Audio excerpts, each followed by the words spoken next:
Okay, we're learning a Maamar of the Rebbe. Let me just go live here.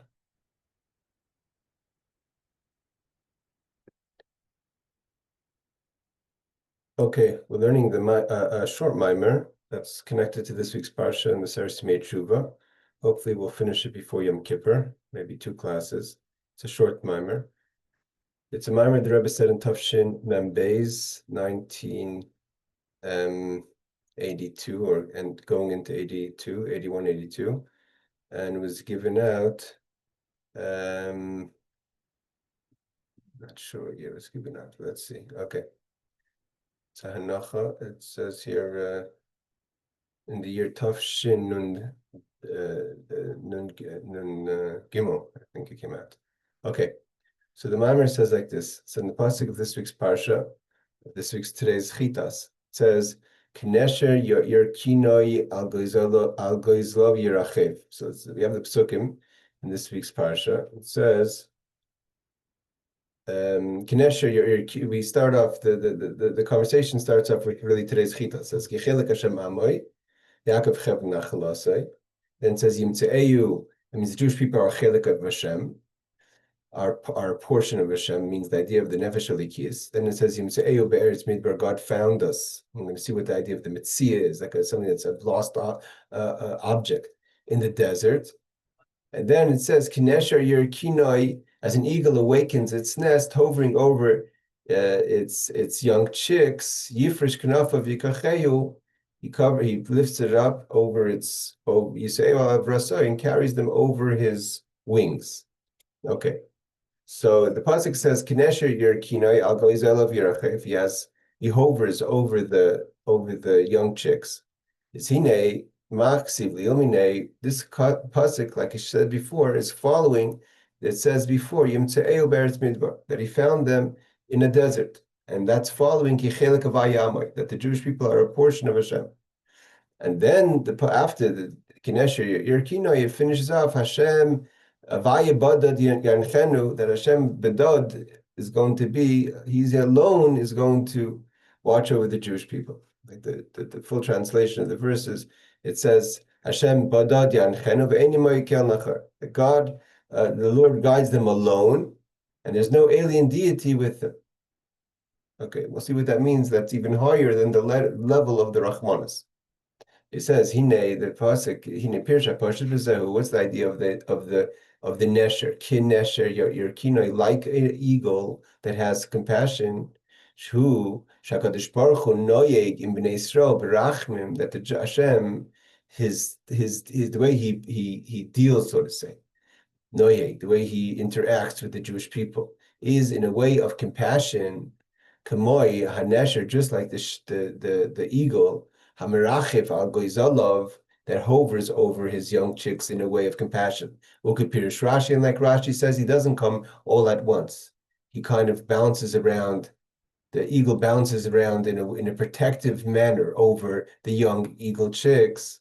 Kloimar sheish rachme nesher kipshuta, that the nesher represents compassion.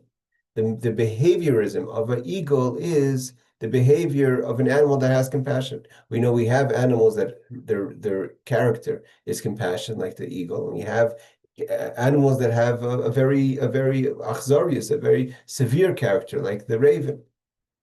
V'yesh rachim shem k'moi nesher l'mayli himenu. So there is compassion that's like the nesher, and then there's compassion that's like the eagle, and there's compassion that's even above the compassion of the eagle. And this is what he's going to explain. When you have something in Torah, the Torah compares that Hashem's behavior with the Jewish people is in a way like an eagle, in a way of compassion. This idea, whenever you have something in Torah, it's the way it is kipshutai, and then in the way it means it's simply, and then as it's elevated in a higher, more esoteric level, within all the worlds higher and higher. So from this is understood, if the idea, if Torah is, the Torah says things the way they are here in this world, and it's hinting and showing us how things are above. Just like there's the compassion of the eagle in 2 ways. What does he mean 2 ways? So the idea is like this, because it says kin nesher. Means Hashem, Moshe Rabbeinu is talking and describing God's compassion with the Jewish people. And he says like this, that just like there's a nesher, like there's an eagle that has compassion on its goizolov, on its young baby chicks, so too Hashem has compassion on the Jewish people. So there's nesher and kumoy nesher. Because Hashem, it's not exactly the same thing. It's an example giving. So we have the level of the compassion of the eagle, and there's the compassion kumoy nesher, like the eagle. And that idea goes higher and higher. Oilam is beyond the worlds of Bria, Yetzira, Asiya, the worlds of separation, the world of creation, formation, and action. Ad Lo'ilam Atzilus, this idea of the two levels of compassion are even found within the world of Atzilus, which is higher, so to say, than the world of creation. The Av Sheish by Esespheres. Although what's the chiddush that there's the two levels of compassion within Atzilus is that although the world of Atzilus also has the 10 attributes, the 10 kelim of Chesed or Chachma down to Malchus, nevertheless it's a world of Achdus, like we've been learning in the Tanya. Ihu v'chayeu v'gameu chad, Hashem, His lights and His vessels are one in the world of Atzilus. Umikol makim gamba yesh bechinas nesher v'umidus arachmonas Atzilus. So though it's a world of Achdus, and Achdus seems to indicate the concept of simplicity, oneness, and compassion is so to say, you have to have compassion on something that's lacking. There's a compassion by definition is that although it shouldn't be this way, or let's say din, judgment says otherwise, nevertheless there's compassion. So it says, there's a concept of compassion in the world of Atzilus. For instance, a meaning to say, I think what he's saying over here is like this. Chesed, the idea of chesed is, by definition, and the way we're going to explain when we go into the details of this Maamar, we have chesed is on the right side. It means it's its own entity, it's a concept, it's a midah, it's an attribute. The attribute of chesed is to give. It's not dependent. It needs a receptacle, like we learned in the Maamar before, that the chesed cares about, and that's really coming from his scholarless. Means in theory, hypothetically, chesed, kindness, shouldn't really care about the receptacle or the person receiving. It just the attribute of chesed is the need to give, and that's so important how the person or the thing that's receiving receives it. The chiddush is that Eibishter, that is the Kava Chesed, the uniqueness is that the attribute of Hashem of Chesed, because of his scholarless, it's not just Chesed of giving, but it does make a difference about the receptacle, about the person receiving. But that's I think we learned in the Sikha a few weeks ago. But that's a chiddush. But Chesed on its own is just a need to give. Gevura is on its own the idea of reservations, of reserve. Rachmanis, which is Tiferes, which is the torso, which means it's the body of the person, so to say, the body and here we're talking about the body of the form of God, so to say, goes all the way to Kesser, because the torso goes all the way up to the head, to the top. It's connected directly with the tainik, with the motivation of the creation. And there's a concept of compassion. And what's the definition of compassion? Although there's something lacking here, or because there's something lacking here, we have compassion. So it recognizes a lack of something and responds to that in a way of compassion. That's the attribute of compassion. But if that's the case, so the chiddush over here is that in the world of Atzilus, where everything's godliness, how's there a concept of compassion? If everything's absolute, everything's emes, everything's true. So that's what he's saying. So he's saying, although there's in the world of Atzilus, the Av Sheish Ba'eses Spheres, it's all one. Nevertheless, Mikol Mokim, Gam Bo Yesh Bechinis Nesher V'Yimitz Rachmanas Atzilus. This is the concept of the eagle, where that's the compassion, and that's the level of compassion in Atzilus. Yesh Bechinis Kenesher. It's not just that it has Nesher, which is the eagle, there's the Nesher and the Kenesher. Means the Nesher is the example, and then there's a higher level of compassion. The example is just an indication. That when we look at that, when we make an observation of the behavior, the character of the Nesher, of the eagle, we can understand God's compassion, but it's Kin Nesher.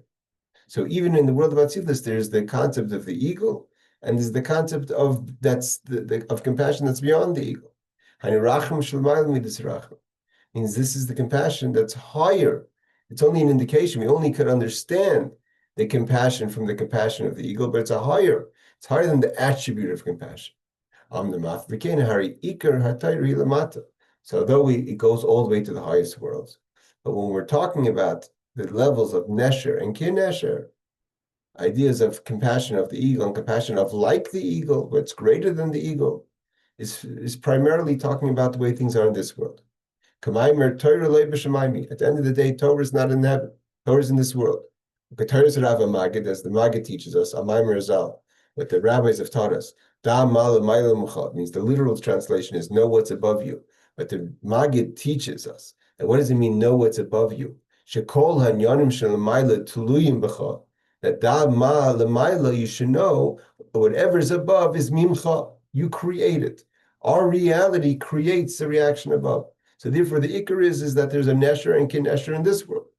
Adam and nimtza lamata, and Adam and nimtza lamata. That the mimcha comes from the way we serve, the way we do things in this world, creates a reality above. Ubefrat specifically.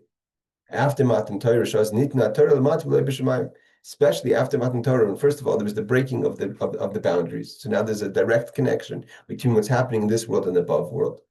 And not only that, the Torah was now given down to this world, so it's no longer in heaven. It's not in heaven. And therefore, the reality, when we want to understand what it means, kinesher and nesher, the idea of like the compassion of the eagle, and the compassion of the eagle, we have to analyze it in this world and what it means in avoda.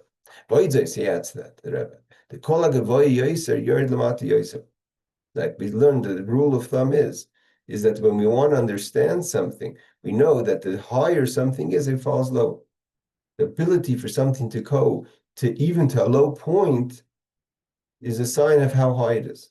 Hainu, which means say when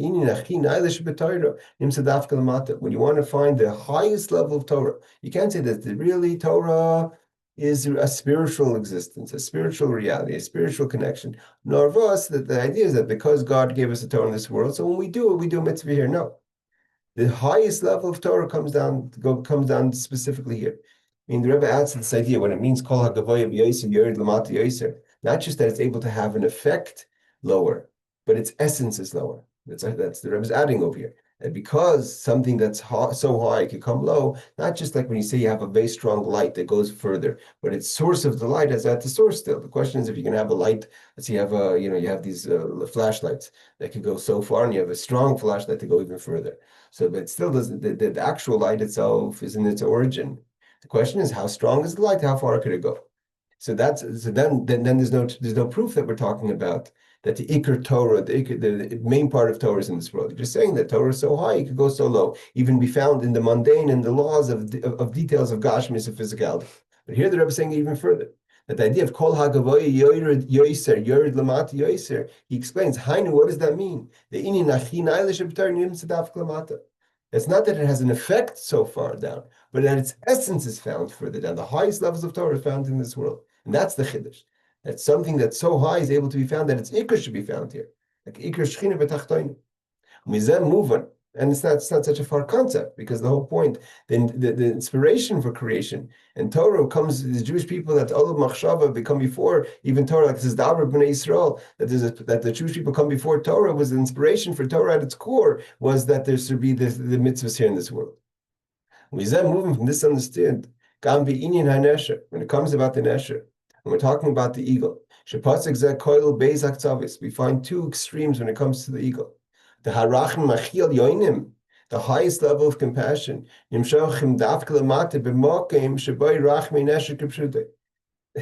the highest level of compassion, how do we understand compassion of HaKadosh Baruch Hu in this world on the Neshamas Yisrael is specifically from the Nesher, from a Nesher. Now we're going to go into the Nesher, not even a kosher animal. The eagle is not a kosher bird. From the Nesher, we understand the level of compassion that it's able to, from this is an indication and a lesson of what is the highest level of compassion of Hashem for the Jewish people. Because the Pasuk describes, not just that there's, the Pasuk describes in detail, and Rashi goes into detail of the behavior of the Nesher, and that's how Kadosh Baruch Hu works with the Jewish people. Mativ Matu, he's there, he's not there, the protectivism, to hold it even above his wings. No other bird has that kind of strength. So now he's going to explain. For Ininu, the idea is like this. The Nechsiv, it says, Shlomo Melech says in Mishlei, that three things he didn't understand. And one of them he says is Derech HaNesher B'Shemayim, the idea of the Nesher. in heaven. What does he mean he doesn't understand? What Shlomo Melech was wondering about the eagle is like I said, the nesher goes all the way to a non-kosher animal. How is it that that one of the images of the animals on the chariot is a non-kosher bird? So the question is, that's the explanation. He says in 10, he quotes it as the Arizal. That the Arizal quotes it, that Shlomo Melch's wonder about the eagle was not about the character of the eagle, but what's the eagle doing on the Merkava? It's not a kosher animal. What's the obvious question? The other non-kosher animals on the Merkava, there's the lion. It's Tzarech Lahavim. Sheyesh Merkava Gam Pnei Arya V'al Yamin. And there's two questions here. One is, there's another non-kosher animal. Why isn't Shlomo Melch disturbed about that? Which is the lion. And it's the Yamin, it's on the right side, which is the more strong side. The kosher animal, which is the Shiur, is on the left side. Shu Chayatame. The lion is a non-kosher animal, it's an impure animal. Madua Hifli ala Nesher Dafka. Why was Shlomo Melch concerned about the eagle versus the lion? The answer is, like I said before, based on what? The idea that there could be an idea of the lion that represents, yes, it's right, but it's its own character. It's the character of the concept of chesed that's in the right side. It's the right, like the right hand with all its strength. It's not the ikr guf. It's not the main part of the body. It's not the kavem tzoi. We know that balance is not just an ability to balance. A balance goes the kavem tzoi, the middle part is where the emes is where Tiferes is, Yaakov, Moshe. That's all that line, the torso going all the way up to the head, all the way down to the sod, an expansion of the thighs and the feet. So here the question is not that Shlomo is wondering that how could there be an idea of a non-kosher animal. He understands, and the line represents something that's in the side of chesed, but it's its own category. Yes, it's the right hand, but the right side, but it's its own category. It's chesed, the idea to give. What Shlomo was wondering, how could the non-kosher animal be in the kavem tzoi, the ikr guf, that the main representation of, so to say, the form is a non-kosher animal. That's why Moshe Shlomo asks, on the eagle. The fact that the line's on the right side.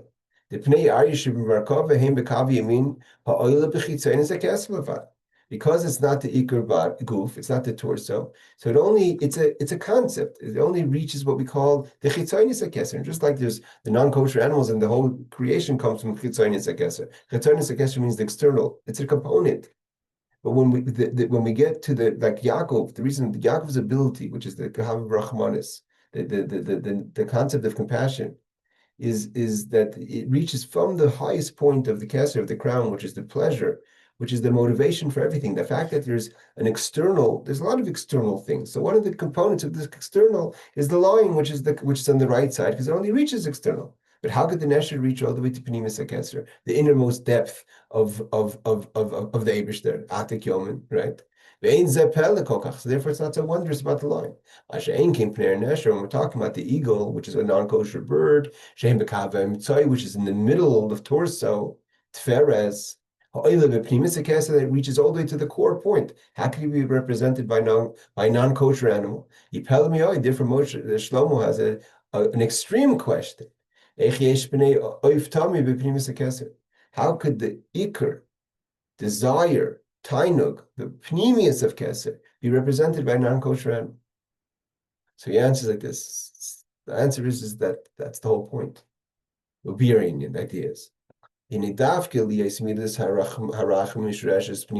Because compassion. Again, compassion is not a third element. Compassion is the element.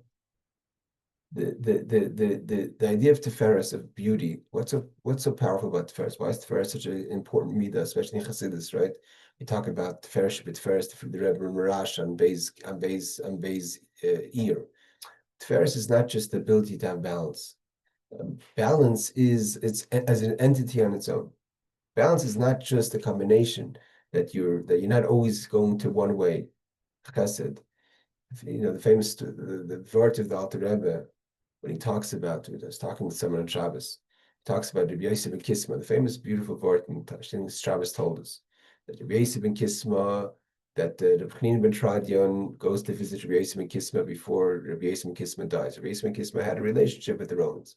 Rabbi Chanina ben Tradion was eventually murdered by the Romans, and he's told by Rabbi Yosef ben Kisma he's going to be murdered by the Romans for teaching Torah.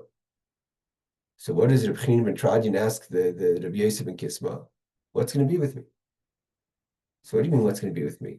So he said, what's Rabbi Yosef ben Kisma answers him, Klum ma'aseh bo b'li yadecha. What have you done? The Alter Rebbe says, what do you mean, what have you done? He's just about, you telling him he's going to be burnt on this, he's going to be murdered by the Romans for teaching Torah. His whole life is Torah. How could you ask him a question, what have you done? Have you done anything important? Tell me a story about yourself. And Rabbi Chanina ben Tradion answers that he once had monies that were mixed, and he gave it all to tzedakah. Monies that were part with loan, part with money for Purim, whatever it was, and he didn't want to. He was scared that there'd be some money that would be mismanaged. He gave it all to tzedakah.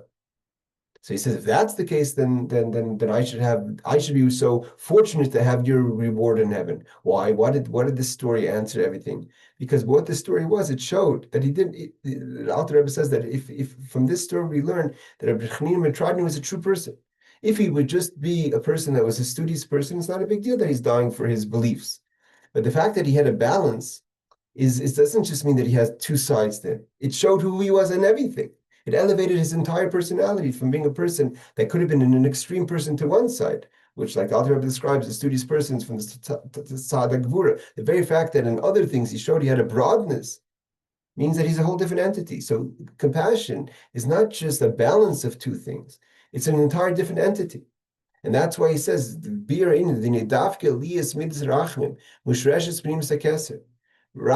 ability to have compassion, that is the core, that's the emes of everything, which is an amazing thing, because it means to say that chesed, who says always give, judgment says, 1 second, is the person worthy? The seemingly emes should be with either chesed or gvura. And then no, where's emes? Midas Yaakov is midah of emes is rachmanis. It's compassion. The ability to have compassion, notwithstanding, that's not perfect. The lack of perfection, that's where emes is. Not in the extreme of something, either chesed that we never judge, we just give, or the idea of din where there's right and wrong. Compassion says I recognize there's a problem, but and nevertheless there's compassion, and that's where emes is. And that's where it's mushreshes. It's rooted in the primus keser, in the essence of God. The fikach nafel mata, therefore it falls so low. The Shiur, like it's brought down in Torah. The nesher means like a bird that dives down, falls down. The nafel means darge ad life tameh. It's so not judgmental. They could even be found. It's found at the end in the physical form in this world in a non-kosher animal. It could even reach a place where there's no holiness. So much so it's not even kosher. That's how the pasuk continues. Meaning to say, it starts off saying Yimtze'eo Beretz Midbar. That before that says Kichelek Vayamai. Who are you? What is a Jew? A Jew is a portion of Hashem, like we learned in this morning in the Torah. Nevertheless, Yimtze'eo Beretz Midbar. You found in the desert means you've lost your way. As an neshama comes into the goof, what happened to you? And the response to that is Kinesher Yair Kinoi. That God has compassion, notwithstanding that you found in the desert. The Midbar Hu Makom Asher Lo Yoshev Adam Sham. What are you doing in the midbar? Midbar is not a place for a person. Hainu, what does it mean not a place for a person? Godliness doesn't belong in the desert. The form of man that he sees on the image of the Merkava. And again, like the Alter Rebbe says in the Maamar this morning, that this is a very similar Maamar based on seemingly the ideas the Alter Rebbe says in the Likutei Torah, that the Vani B'toich HaGoyla, this is the way that things are in Golus. And therefore, and what happens that the Adam is in the midbar, although he shouldn't be in the midbar. And therefore, the Jewish people don't belong in the midbar, who are called Adam. Adam Elelin, like Hashem, who doesn't belong in the midbar.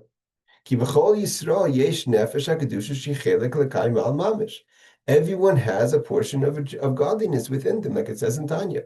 And like the pasuk says before that, so the whole pasuk is the whole kriya today is one long conversation. Starting off is, who are you? You're chelik havaya. Nevertheless, you're found in the desert. What are you doing in the desert? You shouldn't be in the desert. That's outside of the place of kedusha. And you're chelik alikai. It says even more than that, the Rebbe says. Not only don't you belong to live there, Yoshev means a yeshiva, to be rested there, but you shouldn't even be passing through the desert. A Jewish person should have any connection to the desert, seemingly. That's the question. You say, oh, Beretz Midbar. Nevertheless, the Torah continues. The pasuk continues, Kinesha Yari Kinoi. That even though that you're in the midbar, the Nesher, the Rahmanis is able to find you there. And how does it find you? Manifest in the non-kosher animal. He says, I think we'll go one more. This is long. We'll stop here because the next part he goes into Chidush. It's a beautiful word. That the idea is Yimtze'eyu Beretz Midbar. The Chiddush with the Rebbe and Selbier, so just to give a little spoiler to the end of the Maamar, is what is a mitzvah? A mitzvah is when someone thinks that you lost something, it's lost. Usually, most people get excited when you have a mitzvah. Mitzvah means you find something new that you didn't think you would have. The Eibusha thought he lost this in the desert, and he realizes that Yimtze'eyu Beretz Midbar, that he found this in the desert. He found the mitzvah, and therefore we start to learn the value. Although a person shouldn't be in the desert, sometimes your whole value is because you're in the desert. To be continued, Yashar Koyach. Thank you for joining. Hopefully, you can finish it tomorrow. We should be able to finish the Maamar.